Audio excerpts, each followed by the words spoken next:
Monitoring the story, France 24's Wasim Nasser. Wasim, for now, you heard what the Interior Minister says, ruling out that terror motive. There's been talk more and more of late of quote-unquote opportunistic claims of responsibility on the part of Islamic State militants.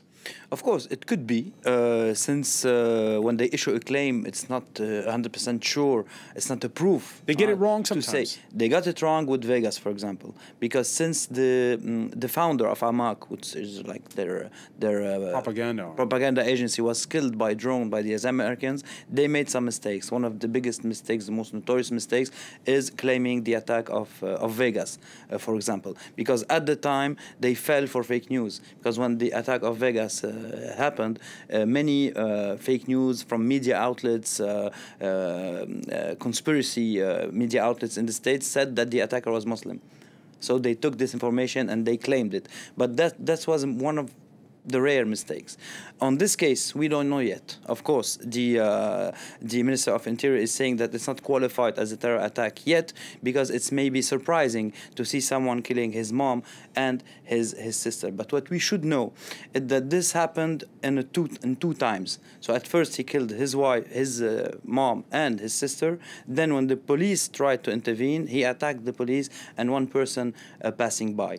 And if we look at some precedents in jihadi stories, of Islamic State sympathizer stories, we see that it's not that surprising. For example, in Saudi Arabia, 6 persons from one family took their uncle into the desert and they killed him because he worked for the police, for example. There are other examples of people killing their relatives or even their parents because their parents tried to prevent them from joining the Islamic State, either in Saudi Arabia, in Iraq, in Syria, or other countries. But up to now, we don't know. We may have some clues if we know what was the job of the mother and of the sister. What were the real motives for the first killing of his mother and of Interior Minister says he had severe psychiatric problems. Yes, but this doesn't prevent him from acting in the name of a terror organization. We have other precedents too. And what we should know also is that for jihadi movements and for the Islamic State in particular, for them it's very easy to consider a Muslim as a traitor. For example,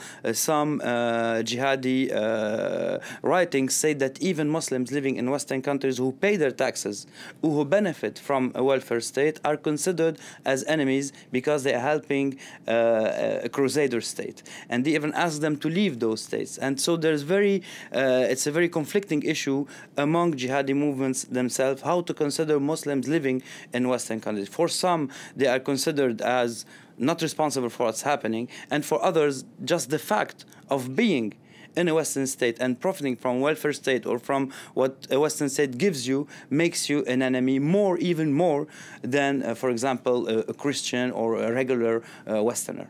All right, Wasim Nasser, many thanks Thank for you. that.